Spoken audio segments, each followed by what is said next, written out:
Welcome to MoneyCoachGTA.ca. Is lifestyle creep, aka lifestyle inflation, derailing your financial goals like saving for a home or retirement? Lifestyle creep is when your spending increases as your income increases, often without you even realizing it. As you start spending more money, like after a promotion or new job, you slowly start upgrading your lifestyle. Nicer clothes, more takeout, upgraded car, better apartment, expensive subscriptions. What's the problem? The problem is that you're spending more instead of saving or investing more. So, for example, let's say you used to live comfortably on $3,000 per month, and now you're earning $4,000 a month. But instead of saving that extra 1,000, you increase your spending to match. What's the result? No real progress towards your financial goals. Well, congratulations.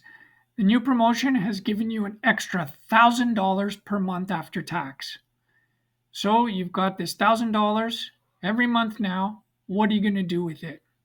Are you going to sacrifice the future self just to start hanging out at fancier restaurants, buying the designer clothes, upgrading your car when the one that you drive is perfectly fine?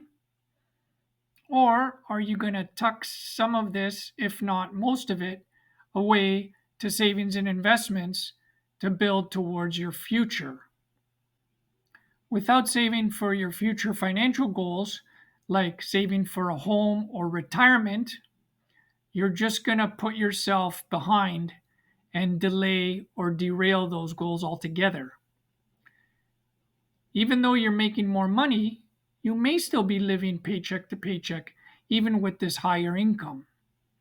And if you haven't built up an emergency fund, that may create stress if unexpected expenses pop up. So let's take a look at Big Shot Bobby. He gets this $1,000, and this is how he apportions it every month, more or less.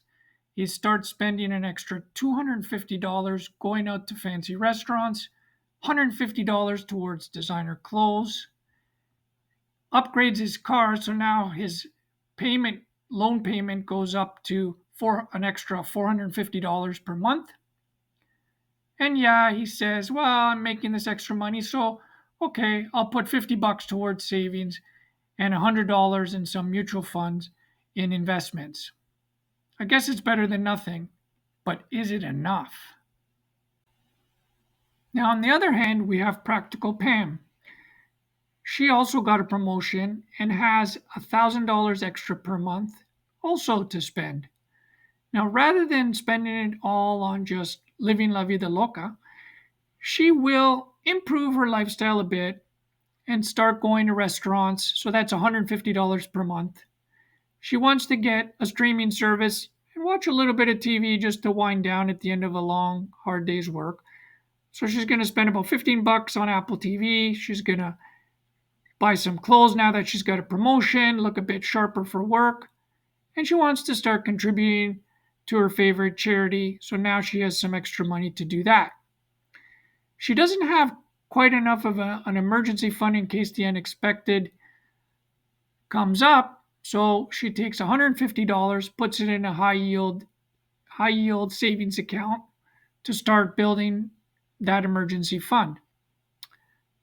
Then she says, well, I do want to save up either for a home and or to fund my retirement, maybe retire a bit earlier, or maybe save up for a nice trip. So for down the road. So she starts putting $500 into a mutual fund in her TFSA account. Maybe some of that goes towards her RRSP, which helps her save in some income taxes as well. 10 years later. So let's fast forward.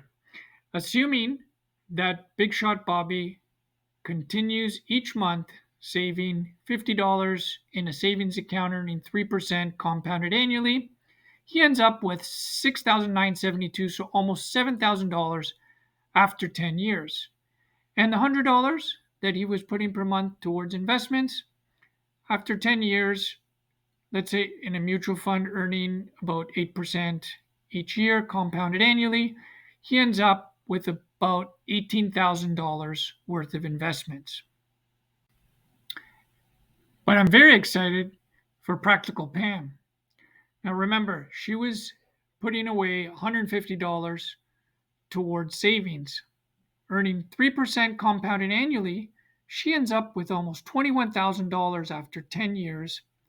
That's about 3 times as much as Big Shot Bobby.